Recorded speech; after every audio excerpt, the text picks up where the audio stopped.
Have you ever wondered why some people always seem to pass the buck, avoiding responsibility at all costs? It's an intriguing question, isn't it? This is what we call blame culture. It's pervasive, insidious, and often goes unnoticed. In our society, blame is frequently used as a shield. It's a defense mechanism that protects the ego, helping us dodge the uncomfortable prospect of self-reflection. It's far easier to point fingers at others than to take responsibility for our own actions. Blame culture is like a fog that obscures the path to personal growth. It stops us from seeing our mistakes, learning from them, and ultimately improving ourselves. It's a cycle that perpetuates negativity and stunts our progress. But here's the kicker. Blame is not just a personal issue. It's a societal one too. It affects our relationships, our workplaces, and our communities.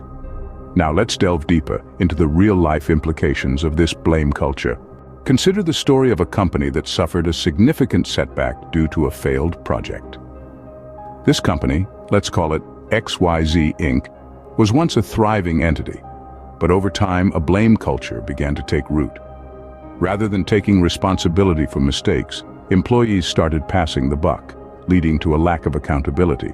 This, in turn, bred poor communication, mistrust, and fear.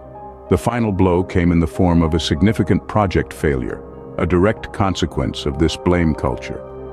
Contrast this with another scenario. Imagine an individual who, when faced with a mistake, doesn't point fingers but instead owns up to the error. They learn from it, grow, and move forward. This person not only fosters trust and respect in their relationships, but also cultivates personal growth and self-improvement.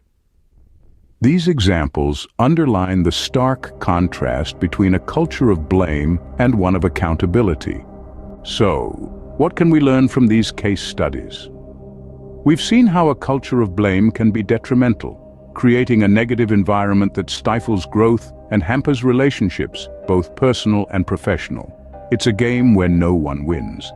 The blame game leads to a spiral of negativity and mistrust, an unhealthy space for anyone involved. Instead, let's consider the alternative, a culture of accountability.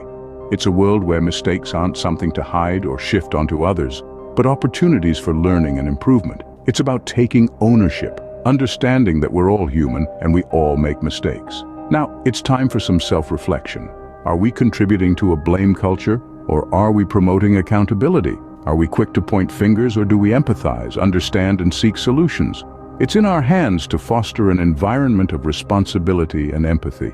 Remember, blame is the death of progress. Let's choose accountability and growth instead.